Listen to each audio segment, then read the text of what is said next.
You're going to have to go right in the back with that big sign, right in the very back. No, on Blackwater profiteering. Oh, save Potrero! Okay. Yeah. Save Potrero! Save Potrero! Save Potrero! Save Potrero! Save Potrero! Save Potrero! Save Potrero! Save Potrero! Save Potrero! Save Potrero! Save Potrero! Save Potrero! Save Potrero! Save Potrero! Yeah! Okay. We're all. I think we might want to get started anyway. Filner's going to be over here in a minute. I'm going to start the little news conference we have here. My name's Raymond Lutz. I'm the president of the East County Democratic Club, and I'm running the StopBlackwater.net website. We have a lot of people here. A lot of the people you see here are from the Potrero area and local county, but also quite a few from the Democratic Convention, which is happening right across the street. The reason for this news conference is because at this Democratic Convention, the State Convention of California, we submitted a resolution to the resolution committee. Now, this resolution was originally written in conjunction with the San Diego Democratic Party, the Central Committee of the County of San Diego, and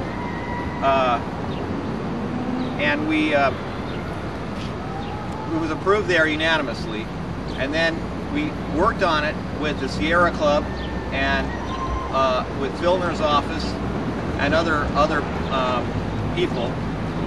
Filner's office went through Barbara's office, so other people got to review it. And then we brought it to the committee here, the resolution committee. That's 25 people approximately who reviewed it, but we're supposed to review it. Now the problem is it was submitted late. Now late means it wasn't put in on time. Of course, 30 days is the time when it's supposed to be put in, but additionally ours didn't get in until the day of the meeting. So it was late, not just late, but it was a late. And the way they process this, according if you read the bylaws, is if it's late, as this, they can unanimously approve it at this body, and if they do, then it'll be sent. If it's selected as a top 10, it's moved forward to the floor. In this case, there was one objection to that by one person, and it was not heard. So they just turn it over and they say, well, we're not going to hear that. And so there was a lot of objection in the room about why isn't it heard? It was on the agenda, and can't we go to the floor and get 300 signatures? And they said, no, you can't go get your 300 signatures now. So after the subsequent objection, we asked, they asked that person who objected to it, and I objected to the whole proceeding, and then that person, they said, why did you object? And he said, well, it's because Blackwater has a contract in California. So we're kind of curious as to why this one person wants mercenary camps in California and wants to object to the resolution. But the good news is you have to realize that these bodies are very slow in the way they process things, and this is not the end. We can continue this through their process and submit it in July and have them look at it again. So basically, we've introduced it. What it did was it brought a lot of attention to the issue with Blackwater. And so we're going to be continuing that as we go forward. Let's see. Okay, tonight there is going to be a discussion about this because I'm not the only one that's a little bit upset about the fact that I can't go and gather my 300 signatures and submit it onto the floor. So we're not alone on that. But I didn't get that gentleman's name, but I'm going to find out what kind of ties he has with Blackwater. I know they have the Blackwater yacht out in the bay out here, and maybe they're whining and dining. I know they had Bob Filner, and they were trying to convince him that was a good thing to ruin this valley and put a mercenary camp up there. So you know, a lot of that's going on. Money's being added in. What I'd like to do right now, we're waiting for, oh, here comes Bob Filner right now. We can have him say a couple of words.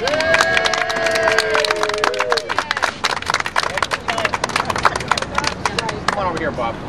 I was just explaining, I was just explaining that it was, they declined it here in Resolution 5. So we're going to continue moving it forward, but it is basically, except for the meeting tonight at 5:30, there's going to be a meeting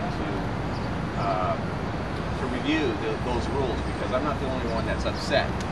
There's quite a few other people that were submitting impeachment resolutions or resolutions with regard to the bylaws and the fact of money distribution in the party. And whenever you talk about money, there's concern. So those were all pushed aside with these rules and not addressed. I guess, do you want? I know you're short on time. Do you want to say something? Okay. You just tell me what the resolution said. I want to say something. Okay. Yeah. Good point. Okay. In essence, the resolution was saying three parts to the explanation for why we're putting it in. First, whereas, was talking about the valley and why putting this mercenary camp in a valley of this nature is going to ruin it. It's going to ruin the rural nature of the area. It's going to add noise, add fire danger, having these 18,000 square foot armory filled with guns and ammunition. Probably more. Think of a private party if they said, I'm going to have an 18,000 square foot armory. It'd be impossible to get that through anywhere, and you wouldn't want to live by it. So there's all that danger, and you know, this isn't a fire-prone area. So that's the first whereas. The second one has to do with the fact that Blackwater is under investigation. Waxman's committee, Representative Waxman is investigating waste, fraud, and abuse, and they're the subject of all this. They have said that on one hand, the families cannot sue them for the deaths that occurred over in Fallujah. Remember those bodies hanging on those bodies hanging on the bridge? Okay, those bodies hanging on the bridge were Blackwater employees that were ill-equipped and basically not very well trained. And those people died there at this bridge under the direction of Blackwater, and not under the direction of any military command. So if you watch the reports on this, the military commander at the time had a good plan to take back, win the hearts and minds of Fallujah, and Blackwater comes in and ruins the plan. So they say you can't sue us as because we're part of the total force of the military, so we're immune from that. On the other hand, when they kill a civilian over in Iraq, they're not held to the code of military justice, so they act like they're civilians. So either you're one or the other. But they say, well, we're not beholden to any laws. So that's the second one. The third one has to do with the fact that in October 7th, 1996, 2006, that was last year, just before the election, George Bush and Duncan Hunter, remember the big signing ceremony when they got rid of habeas corpus? Well, there was other stuff they got rid of too. They added in the ability to declare martial law for any reason. So Bush can say, or his guys can say, gee, we want there to be, we want to take control. And we're not going to tell you why. Just any reason we want. You know how he is, just I'm the decider. And we'll be under the control of the military, or worse yet, these private armies that are basically invading our country by setting up these bases under our nose. So that's the third whereas. So finally, the resolves are, first, we don't want mercenary camps in California. Not just Blackwater, but basically, any kind of training of this nature, any law enforcement training, any whether it be private, government controlled, or any combination of the two, any kind of training of this nature must be done on government-controlled bases or government property, and not in a private area. You don't want to have one of these camps next door. You know, it's bad enough living next to a golf course or something. Try living next to a shooting range. You know, it'll be worse. And living next to an 18,000 square foot armory out in a nice valley where the fire could burn. So that's the second resolution. So we would do away with mercenaries in California, and in general, if any kind of training has to be put on these safe areas. Thank you. Thank you all for being here. This is a really important issue, not only for our region, but around the country. I'm sorry the convention did not see fit to take it up, but we're going to take all those whereases and resolve and put them into some federal legislation. So thank you for all the work here that you're doing. You know, the people of Potrero, as was stated, will have to put up with something that goes against all the zoning, all of the lifestyle issues, environmental degradation, endangered species, all of that. And I think that's the arguments that we're going to have to make before the county supervisors, because they have the land use authority. But this is a bigger issue, which I think you all understand. And this is a dangerous development for a democracy to have mercenaries doing the job that if the country wants to do, we should do it as citizens. Yes. They can't get enough troops to fight in Iraq for this horrible war, so they hire people. You know, that's the first stage in moving toward a coup or a dictatorship. You know, this is not just paranoid thinking. We've seen this in history. Yeah. We have seen democracies fall when mercenaries are involved. Yes. We can go back to the Praetorian Guard or the Hessians or whoever you want to say. But this is a very dangerous development. And we have to say here in San Diego that we're not going to allow it to happen in our backyard, but we're going to make sure it doesn't happen anywhere. So the resolution has a lot of impact, even though they won't take it. But we're going to try to make sure we're also we're exploring a whole lot of other things. I have a ton of letters going out to Mr. Waxman's committee, to the Department of the Interior, to whoever I can think of to say, we have got to stop this, and how can you help us? This is a group that is being investigated for lack of accountability, as you said. They're not subject to military law, they're not subject to civilian law. And the families of those who have been killed or wounded there can't even get this company to tell them what's going on or what had happened, and they don't have any liability. This is disgraceful. And we're making a stand here to say no mercenaries for America. And we're going to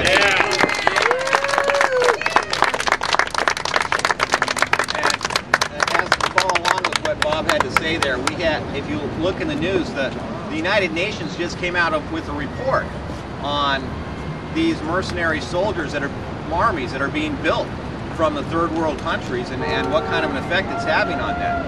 So but this particular development has been flying under the radar. They even had the attorney for Blackwater. One meeting was the attorney for Blackwater. She says, I'm here for Blackwater. The next meeting she said, I'm here representing the county of San Diego. Worked for the county in less than a month. That's mercenaries for you. Yes. Yeah.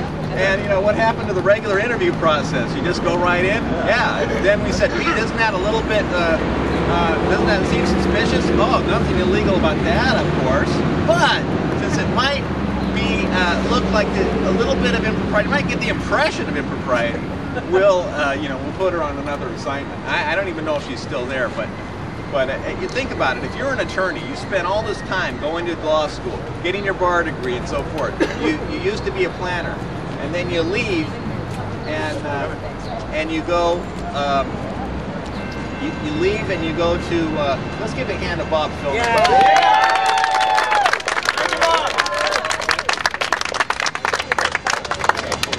All right, I just want to do a couple of words of other people that have been helping out. We've got Jeanette Hartman. She's from the Sierra Club. Really worked on the resolution. Do you want to say anything, Jeanette? Yeah, I'll just say that. Sing some of the plays before you talk. Let's bring other people up here to help. Carol Jankel, why don't you come on up? The best for you. Yeah. Especially help us with the flyers. Come on up to and Edlin is one of the only planning group member who's against the let's get her.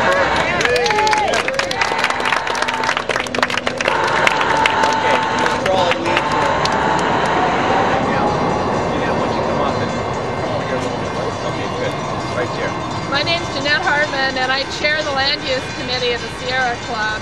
And the larger issues related to this have been covered very well by the congressman. And I'll just say that as Land Use Chair of the Sierra Club, our main concern is that this is a very inappropriate use of a community. If we're going to have an increase in security, let's keep it on military bases and not put it in communities. Thank you. Yeah. Anyone else like to say anything while we're here? I would. Veterans for Peace. Jim Summers from San Diego Veterans for Peace. I represent an organization, thank you, where every full member has sworn to uphold the Constitution against all enemies, foreign and domestic. We are very concerned because we know two things that are guaranteed to subvert democracy. One is the use of heavy armaments. The second is the use of a lot of money. Blackwater has both. Blackwater has short-circuited the democratic process in trying to push this through, to push it through on a rapid timetable without consulting the locals. They're doing it against the clear will of the community in which they are trying to invade. And something that wasn't mentioned was that when they did seek congressional assistance, they went to the congressman representing the neighboring district, not the district containing this site, because they have already contributed substantial amounts of money to Duncan Hunter. We are concerned not only about the Valley of Potrero, we are concerned about the future of democracy in America. And we know something. We know that to kill in the service of your country is a dreadful, dreadful thing. And some of us have done that. We know that to kill for money is despicable, and we despise it.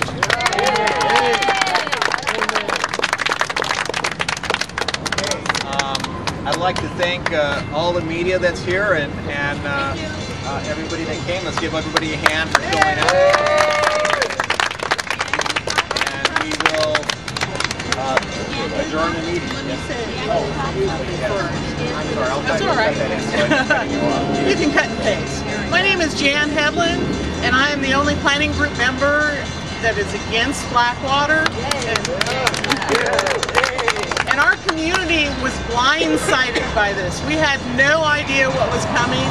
They initiated this in May of 2006, and we found out about it in October of 2006. And it's been just an incredible experience for all of us to be against something and have the rest of the planning group members for it and battling us for reasons we can't understand.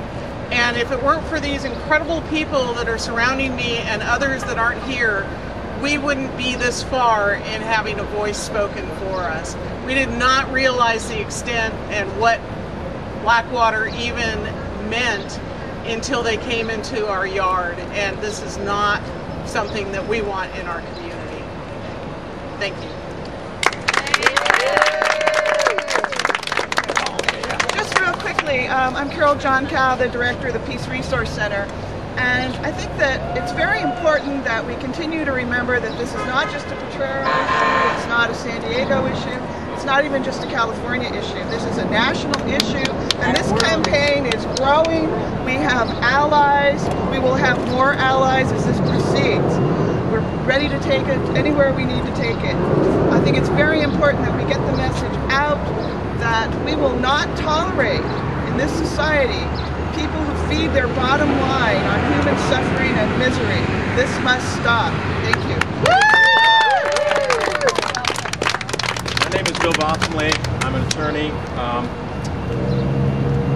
When President Eisenhower gave his farewell address to the nation, he warned us against the military-industrial complex. Now we have a new dimension to this threat to our civil liberties, and that is private armies and mercenaries.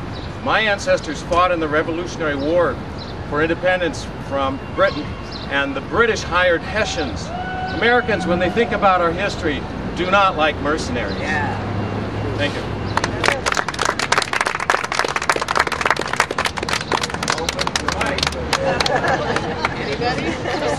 Okay, thanks again for everyone coming, and meeting adjourned. Thanks to the media. Thank you.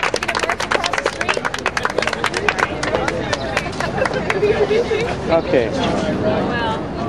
The county is not involved in setting their agendas or validating their votes or any of that. We look at their votes as advisory. They have to follow rules, but if they don't ever vote again, then the county will look at the record that exists and take it as appropriate as advisement. They could vote again. That's really up to them. The main point I want to make is that many people feel that the planning groups are a formal part of the decision process, and they're really not, in the sense that they have a vote which is binding. They're strictly an advisory vote, and they operate very independently in terms of when they vote, what they vote on, and how they vote. Yes, ma'am. Sorry, please be so. In regards to the planning group, what specifically did they vote on? Did they vote for to allow, to essentially recommend to the county to initiate the processing of the permit? Is that what they voted on? Because that's normal in planning groups. I was a planning group member for 10 years. I think that What was did a they vote specific on? question for the planning group. The information that I'm aware of is that they were voting on the concept of the project. Okay, simply project concept. So you have not been told by the Potrero Planning Group that they will support this project. Other than what communication? Okay, I'm just trying to find out what the Let me what the answer. specific. Let me answer that. Other than we take whatever written communication that we receive, planning groups take meetings of their meetings and then transmit that to us. So whatever action that they took, that would be transmitted to us in writing. I can't specifically give you a better answer than what Greg just did. Motion was, etc.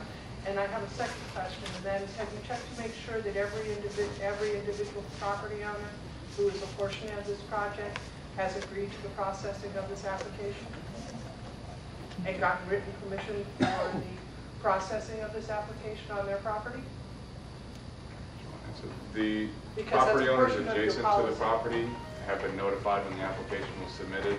And in addition, I believe I extended the range out to include What well I'm over talking 100 about is property people owners. who own the property itself that are under proposal. Have you checked to make Unless sure that there's- they have permission? Well, we certainly will. Please do.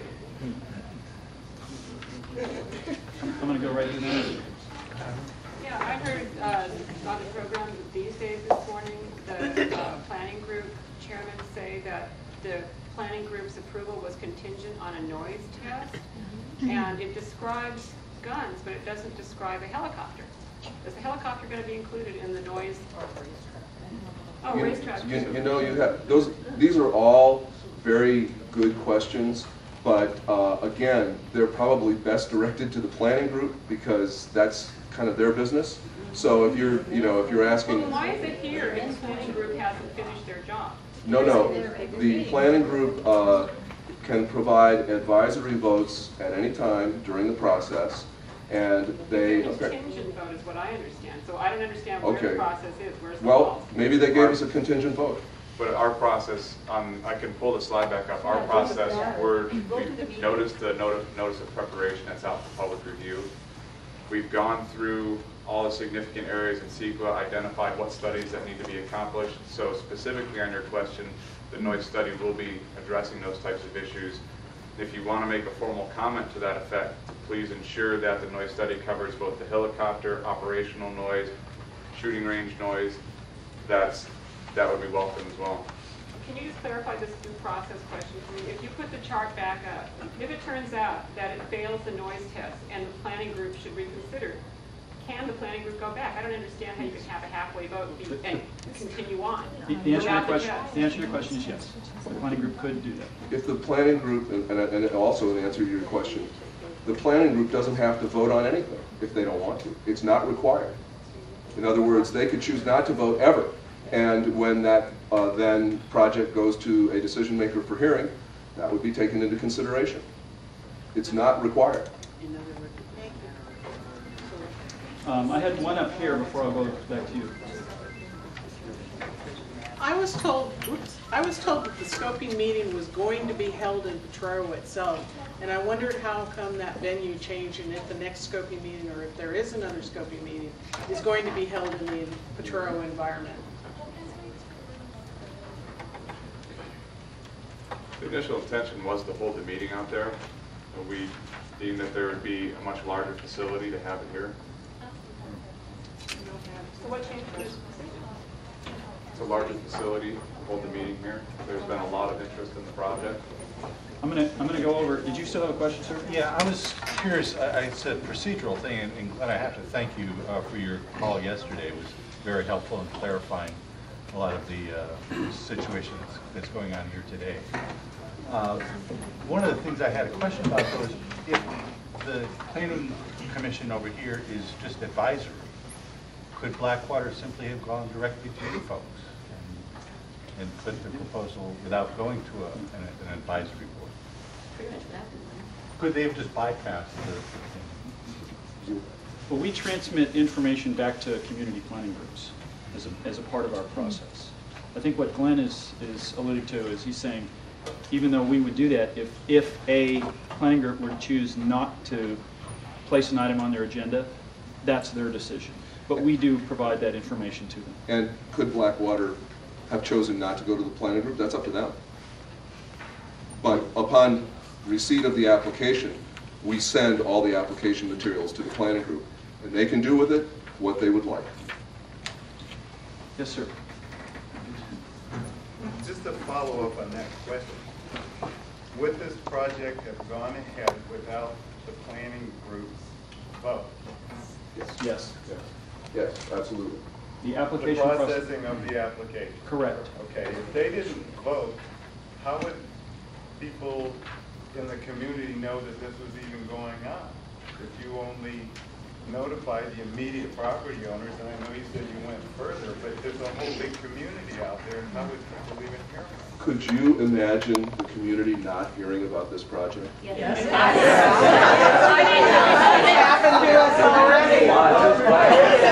Well, you are here and you're very pleased that you're here. And the word is out. Did you have a follow-up, sir? I had one more question. Now, you don't like to read. How does this project fit under the A72 designation? Under the current zone, this project would fit as a major impact utility. And it's a major impact utility and services. And so it requires a major use permit. If you look at our zoning ordinance, which is the ordinance which requires major use permits, it includes definitions of use types, commercial, civic, etc. This one is classified as a major impact service and utility. If you then look at what the A72 zone allows, certain things are allowed by right, certain things are allowed with minor use permits, and a major impact service utility is allowed in an A72 zone with a major use permit.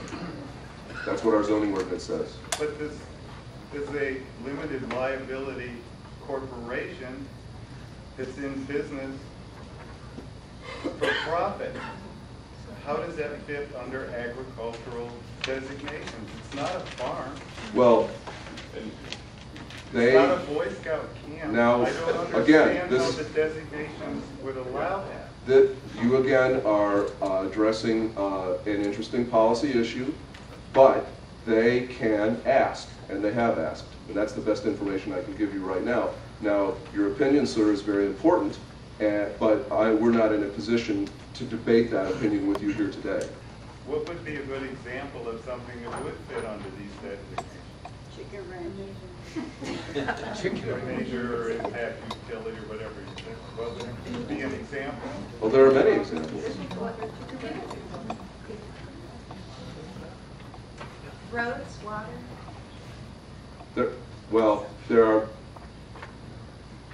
There are a great number of different examples. It could be telecommunications facilities. There could be agricultural, large commercial. I don't have my zoning ordinance here, but if there's a long list of different kinds of utilities that could go in there.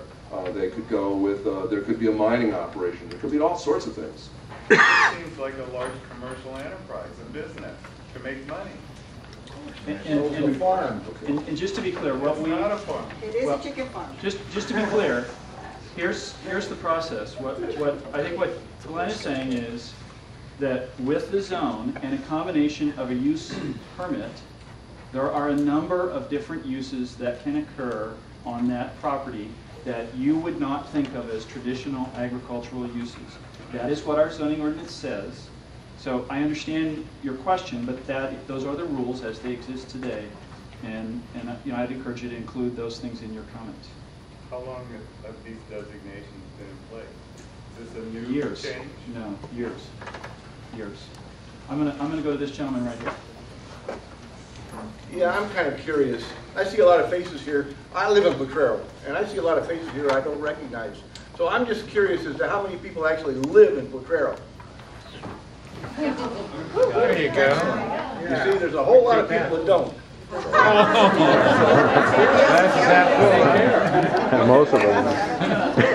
I don't exactly remember who's next, but I'm going to go to this gentleman right here. How and why did it get fast track status? There's been a lot of discussion about that. Let me try to clarify this fast track quote unquote status. The County of San Diego has engaged in a project where we're calling it, because we're government, we put acronyms on everything. We're calling it BPR, which is Business Process Reengineering.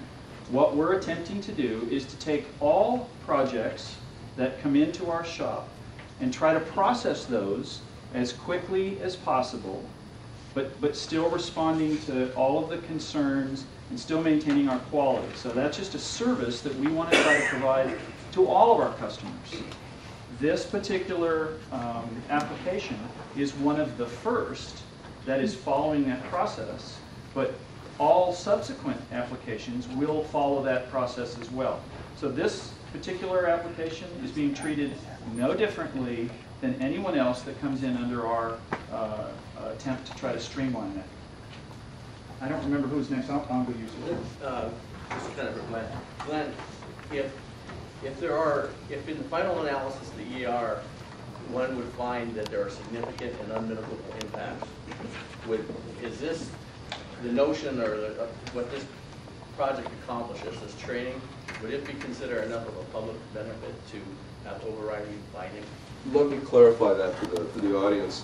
The question was, if in fact the final analysis determines that there are significant and unmitigable impacts, would this project be appropriate for overriding findings? What he's referring to is a portion of the law of the California Environmental Quality Act that says that if a decision-making body decides that the value of a project outweighs the impacts, even if they're not fully mitigated, they can still approve the project if they adopt overriding findings.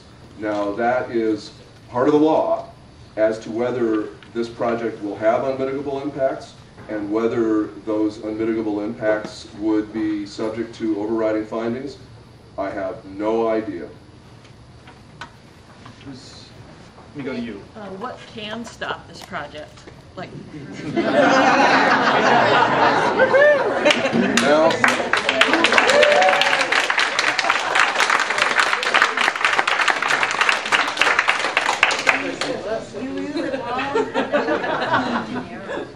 Now that the project application has been filed, as long as the applicant wants to continue processing that project, we are obligated to take it to the hearing bodies. So if they want to continue processing the application, ultimately it is the hearing bodies, the decision makers, which we are not. We are just processing the application. It's the decision makers who make that decision. The Board of Supervisors? Ultimately the Board of Supervisors. So if they vote on it and say no, then we win? If they vote on it, they can approve the project or deny the project. And that's the end of it if they deny it? They are the ultimate decision makers.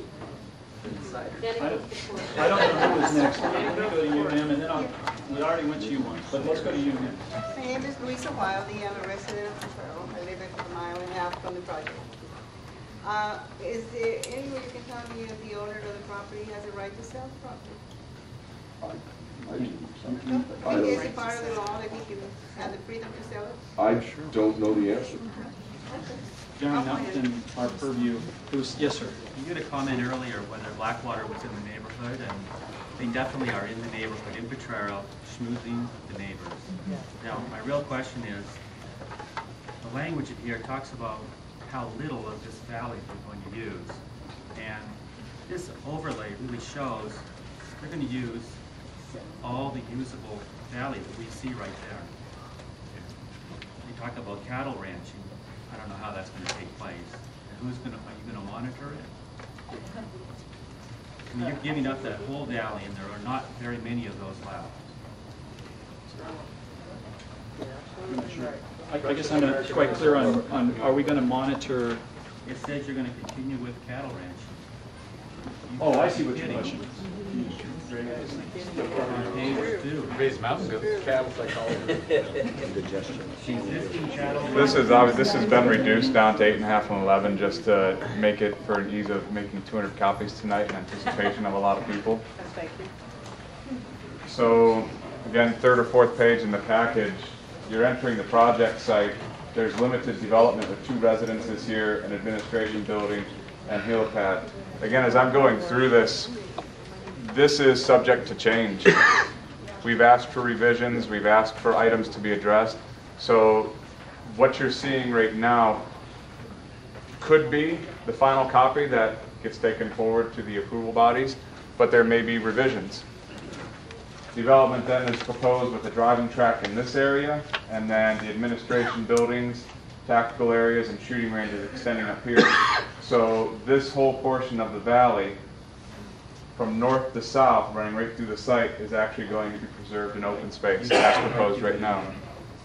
That's for the cattle? Okay, I'm sorry, did you have a follow-up? I didn't hear. Well, you also said you had the meeting here so that it was a bigger facility. Less than half the people got inside. Oh no, everyone's here. Everyone that was in line outside came in. That's true. Everyone is inside. I'm going to go to. I want to go to folks that haven't had an opportunity. I'm going to go to this gentleman right here. I'm Jim Pugh from the San Diego Audubon Society. I noticed looking at the initial study that it says that there's no impacts to federally protected wetlands. But does that mean that there are impacts to state protected wetlands and county protected wetlands that aren't delineated federal? The federal requirement is more rigorous than others. So that's kind of a strange. So it says there's no impacts overall because there's no impact to federal land, and that doesn't make sense to me. The biological resources report there's revisions that have been requested to it. So it's draft at this point, so I wouldn't be able to tell you whether or not there's full impacts to the state wetlands. That'll have to be a determination made with the consultant and with the state fish and game officials. Will that be in the final in the draft DIR? Yes, it will be analyzed. And that would be a very appropriate comment to make. Jim, that's what I was going to say. And then another question is, it talks under biological resources that the 560 acres will be set aside as a conservation easement, but it doesn't say. And I hope that the allowed uses in the conservation easement are well specified, because it either could be suitable mitigation or it could be crap, depending on how it goes.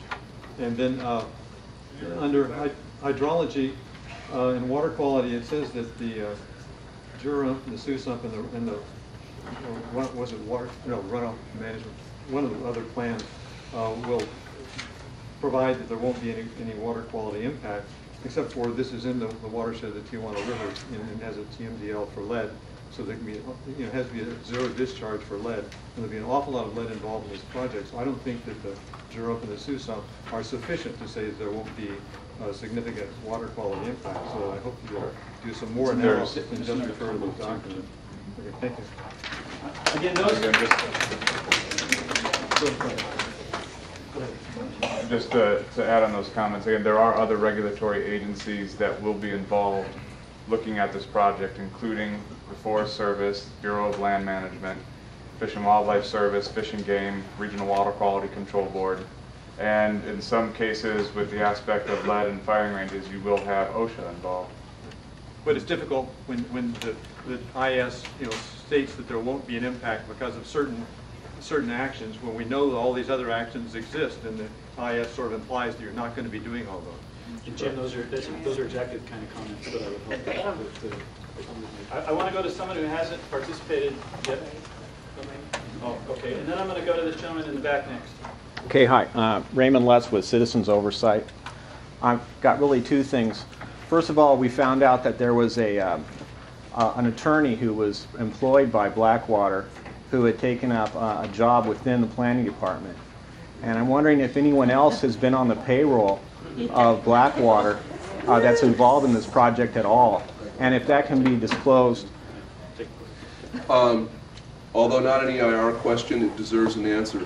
Lori Spar worked for us for several years as an environmental planner, and then she decided, I think I want to go be a lawyer. So she went off to be a lawyer, and she worked for a firm that is in fact representing Blackwater. I don't know the extent to which she had very much to do with the project, but she decided she didn't want to do law anymore, that she wanted to come back and do planning.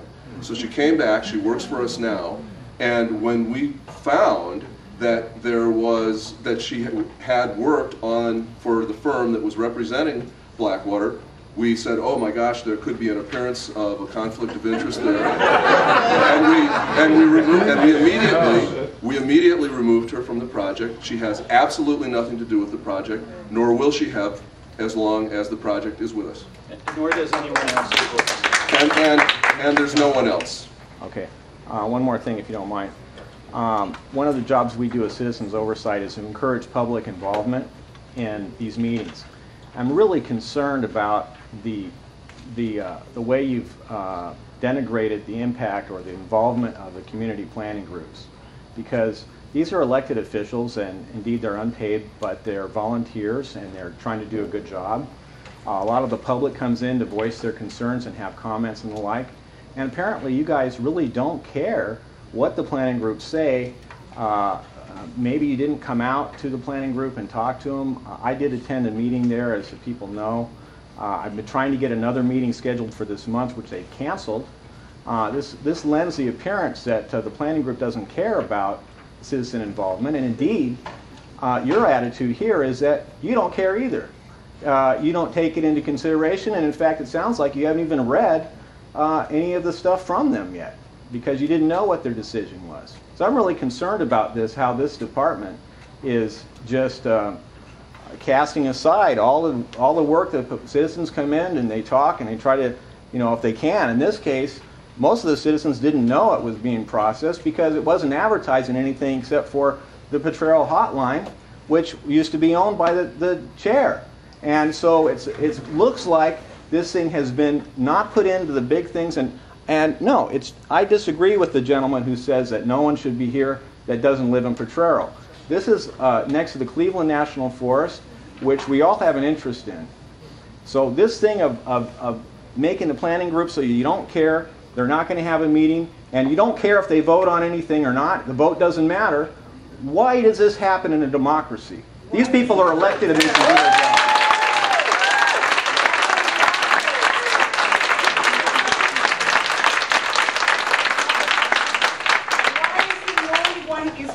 It's not fair. You said you already spoke. He is the one that made comments. You made a comment. I asked a question. Let me respond, please. I would like to respond to that. Yeah. And I'd like to clarify how we handle planning group or sponsor group comments. By the way, I would strongly disagree with your characterization that you just offered. We certainly consider what a planning group submits to us in terms of the recommendation and the actions that they take on this project or any other project. They do function in an advisory capacity. I think what Glenn was saying is that we, as the Department of Planning and Land Use, are not bound by their vote. They function in an advisory capacity, but we consider very strongly what their comments are. At this early stage, the comments or recommendation from a planning group is very early. The project, as it moves along, will go back, and they have other opportunities to make formal recommendations to us. So I want to make sure that you're clear on that we don't just out of hand dismiss their comments. That's not indeed the case. I'm going to go to this gentleman right here. I believe that, yes, sir. You were. Just a second. As far as just two other items, the letter from the community planning group is not part of the file, and I have not had a chance to read it because I do not have it as part of the file. And on the second, because we're implementing the business process reengineering or BPR process that Ivan spoke about, one of the things we're trying to do is get staff more involved in the initial stages on a project. And so 2 of us from the county did go out and attend a meeting with the planning group. Okay. Thank you very much. I saw you there when. But what I'd like to do, I know that you all have been here for a while. I want to try to answer as many of your questions as we can, but on the other hand, I'm sensitive to your time. So I'd like to go maybe for another 15 minutes or so, and hopefully we can take care of your questions, and we'll start with you, and thanks for your patience. I just wanted it to be clarified whether Blackwater actually owns the property or not, or what. It's in escrow. Again, we don't work as far as who owns the property. If they have entitlement agreements to process an application, we take it in and we look at that type of information. So they don't necessarily have to own it or not own it at this point in time. So I can't tell you if they own it or not. They don't have to be paying property taxes or even be a citizen of this county in order to use your resources? Yeah. They pay for our resources when they submit their application material. So every hour that we spend on the project is charged to the applicant. And let me tell you what's not an unusual scenario. Anytime that we get a development project of any kind in some cases, the proposed developer might own that land. In other cases, they might have tied it up somehow via some sort of option agreement. So it's not an uncommon scenario. And we really don't look or sometimes are aware at one or the other. Thank you. I want to go to the folks that I haven't got to before. I don't think I've got you. Let me do you next, and I'll go Mim in the purple. Over here? Okay. Yeah. Miriam Raftery with the East County Californian newspaper. My question is regarding the planning process under these new streamlined procedures. I've seen documents indicating that the county planners or representatives from your department have been meeting privately with Blackwater representatives, their lawyers, their lobbyists, their officers, without the public presence since at least July of last year. However, I know when I talked with one of you gentlemen this week, you told me the public could come meet with you, all they had to do was call, but I've talked with citizens of Potrero, including a former planner, who tell me that when they called this office, they were told that they could not meet with you unless representatives of Blackwater were also present. And many citizens have said they feel rather intimidated because it's because of what the company does and so forth. That they felt that if Blackwater can meet with the county, if a developer could meet with their county officials, that the people who elected, representatives here ought to be able to meet with the county officials as well, without the developer being present. Let me respond to the question about have we met with representatives from the developer. The answer is undoubtedly yes, which is absolutely the way that we work when a developer submits an application of any kind to us. We, by necessity, have to sit down and work with them. That's very, very common. Happens all the time. Nothing unusual about that. We have conversations with applicants as a routine course of business. And just so you know, we charge applicants for staff time. So when staff meets with an applicant, they get billed for that. That's not free. That's not a taxpayer item. That's the applicant that pays that. So that's just a standard way that we process applications of any kind. Thank you. Well, what about the citizens being able to meet? Right. Yeah. Without Blackwater. If you know, I'm going to have to ask Glenn how we handle that. I know that in some cases, we certainly will meet with representatives from a community over a particular issue. But the reason I said that we bill applicants is because that's the way we cover for staff time.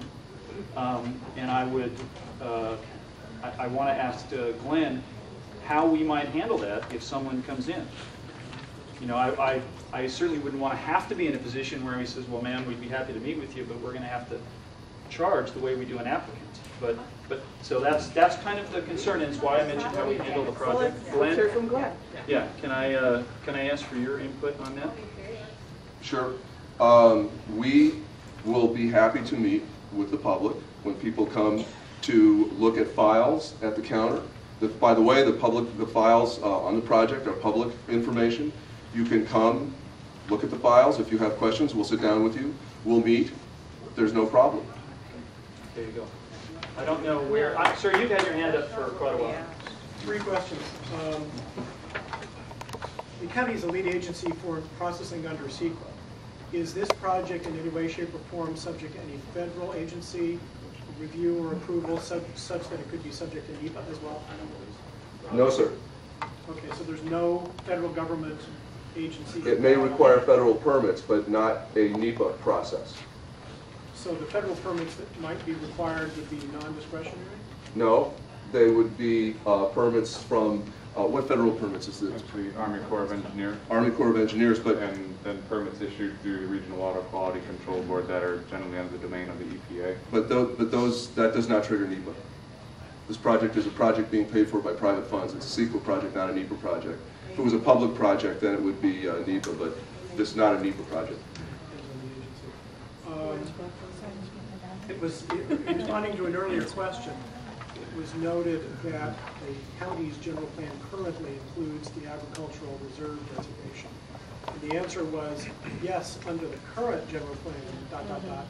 Does that mean there is now in consideration an amendment of the county general plan that would change that? I can answer that question. The county, are in the process, have been for a while, of updating our general plan. That document, in fact, we're beginning to prepare an environmental document for that. It's a little too soon to say how we might deal with those, but in any event, that is not yet an official document or adopted, so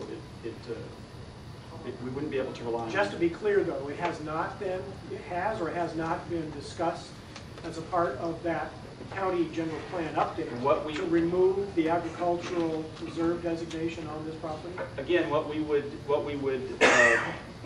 we'll likely do is make sure that where a preserve is located, that there's a contract, a Williamson Act contract that's physically located with that. That was the original intent. And in some cases, they don't have that, and so that preserve designation, the benefit of that was never realized. I think what I hear you saying is that it was mentioned earlier that there is a Williamson contract currently on this property, or a portion of this property? I don't believe so. In 1988, the owner previous to the current owner filed to have the application of the Williamson Act contract removed, and that was done in 1998. But the county general plan agricultural reserve designation still exists on the property under the current general plan. That's correct. So will the removal of that designation and the consequences related thereto be covered in the EIR that's being done for this project? Absolutely. Correct. Okay. I'm going to go, here's what I'm going to do. I'm going to go to this gentleman, then I'm going to go to you right here. Relative proximity of this project to the Pacific Crest Trail. I don't know exactly what as the crow flies would be, but it's not insignificant, particularly the potential noise carryover down Hauser Canyon where the PCT crosses that area. This is one of our two classic trails in this country, the Appalachian Trail, the PCT, which is a national scenic trail. Would that not establish arguably a federal nexus, and should not the Forest Service engage as to the impact there? The impact that you suggest, it should be one that's looked at, but that does not establish a federal nexus. I can address the gentleman's problem.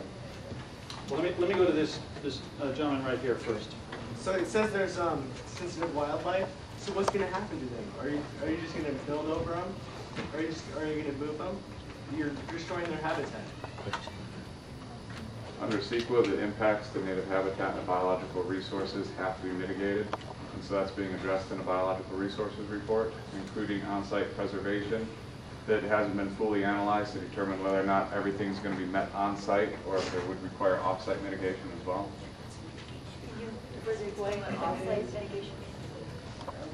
Basically, if an applicant or a developer working on a piece of land has a suitable portion of that property that can be preserved on-site to offset whatever development impacts they have, we call that on-site.